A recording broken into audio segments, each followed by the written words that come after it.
Presidente Serracchiani, nuovi giovani si avvicinano alla professione di guida alpina, un'opportunità per la nostra regione.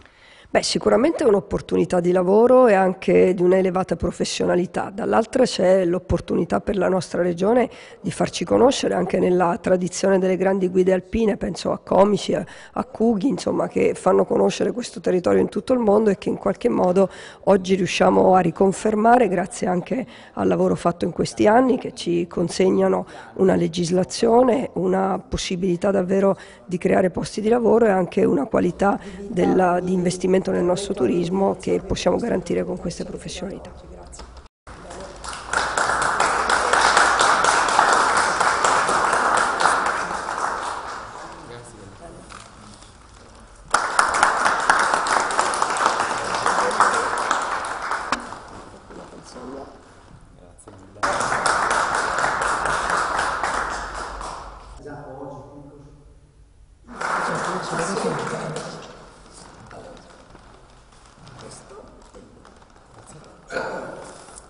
Sergio, vieni qua.